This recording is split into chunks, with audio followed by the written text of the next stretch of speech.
मेरे एक सब्सक्राइबर ने पूछा था कि मैडम बोर्ड एग्ज़ाम के अब तो बचे कुछ ही दिन हैं, ठीक है, और इकोनॉमिक्स जैसे सब्जेक्ट यानी अर्थशास्त्र जैसे हैवी सब्जेक्ट की तैयारी मान लीजिए कि मैंने साल भर नहीं पढ़ा है तो मैं कैसे करूं? इसके लिए भी कोई ट्रिक दे दीजिए।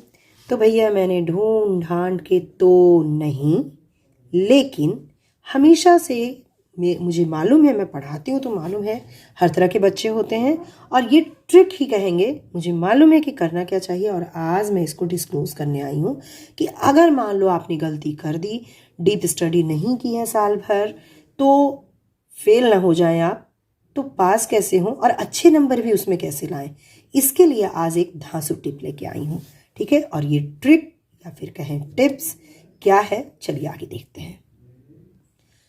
तो ट्रिक नंबर 1 कि हर पार्ट, हर लेसन के जो दीर्घ उत्तरी होते हैं ना, दीर्घ उत्तरी यानी लंबे वाले 7 नंबर वाले या 10 नंबर वाले दीर्घ उत्तरी जो प्रश्न हैं उनमें से एक मुख्य प्रश्न कौन सा होगा मैडम, ये भी आप पूछेंगे।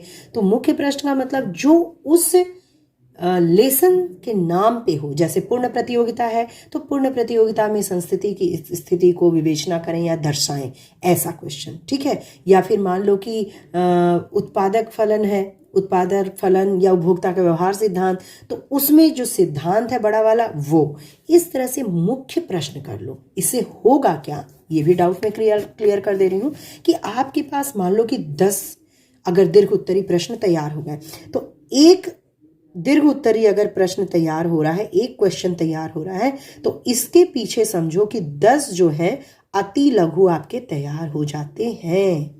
ये ट्रिक नहीं, ये रियल बात है, ये रियलिटी है कि अगर आपके एक दीर्घ उत्तरी तैयार हुआ तो उसके पीछे अति लघु 10 तैयार हो गए आपके, और बहुविकल्पी भी इतने तैयार हो जाते हैं, ठीक है। तो हर पाठ का दीर्घ उत्तरी एक जरूर कर लो।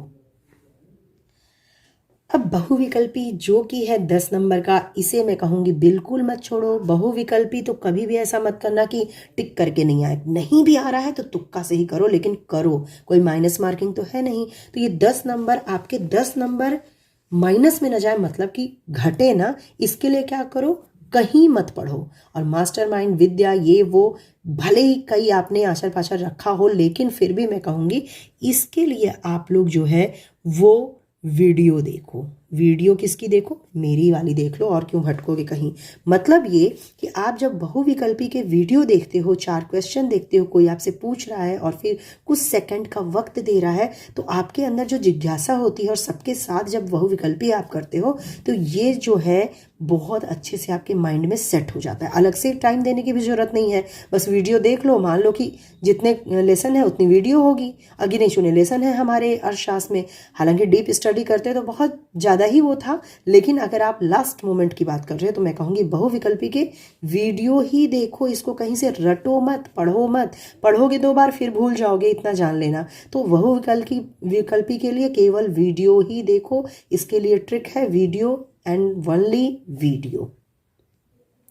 ट्रिक नंबर 3 भैया, चित्र, ग्राफ, फ्लो चार्ट और मेन हेडिंग इस तरीके से याद करो। याद करने का मतलब आप ना पूरा देख लो, वीडियो से देख लो या तो खुद से पढ़ लो, सब कुछ प्रोवाइड है आपके पास, सारे रिसोर्सेज हैं, लेकिन आप जो चित्र है उसको जरूर समझ लेना। यानी चित्र बनाने वाले क्वेश्चन करो। आप ज़्यादा नहीं लिख सकते क्योंकि आपने डीप स्टडी नहीं की है, ये मान के चलिए ये वीडियो उन्हीं के लिए है जिन्होंने बहुत डीप स्टडी नहीं की है, सबके लिए है, सभी लोग इस ट्रिक को फॉलो कर सकते हैं। लेकिन चित्र वाले जो क्वेश्चन होंगे ना, बस उसको कर लेना बच्चा। अगर चित्र वाले आपने क्वेश्चन कर लिए तो होता क्या है, इतना बड़ा आपने ग्राफ बनाया, चित्र बनाया, अब इसको जब आप केवल इसी को रटो, इस समय टाइम नहीं है आपके पास, केवल इस चित्र को ही रटो, इसी को जब आप यहाँ पे दिख रहे, हाँ, इस चित्र को ही अगर आप डिस्क्राइब करोगे, व्याख्या करोगे, तो यही आपका 1-1.5 पेज भर जाएगा इसी व्याख्या से, ठीक है। तो चित्र को ही याद करो, चित्र से ही याद करो। फ्लो चार्ट यानी कि नाम है तो इसके कितने प्रकार हैं, इसके कितने प्रकार हैं, इस तरह से रहता है ना फ्लो चार्ट, फिर इसके 2 प्रकार है, फिर इसके 2 प्रकार है, तो केवल फ्लो चार्ट को याद करो। मेन हेडिंग याद करो, यानी पॉइंट्स, पॉइंट बिंदु में उसके नाम याद करो। जैसे बाजार है तो क्षेत्र के आधार पे, वैधानिकता के आधार पे, प्रतियोगिता के आधार पे, ऐसे उंगलियों पे याद कर लो। फिर उसके अंदर क्या लिखना है वो तुम लिख ही लोगे, नहीं भी लिख पाओगे लेकिन मेन चीज़ तो याद रहेगी। और इस समय केवल समय क्या है, मेन चीज़ों को ही रिवाइज और याद करने का।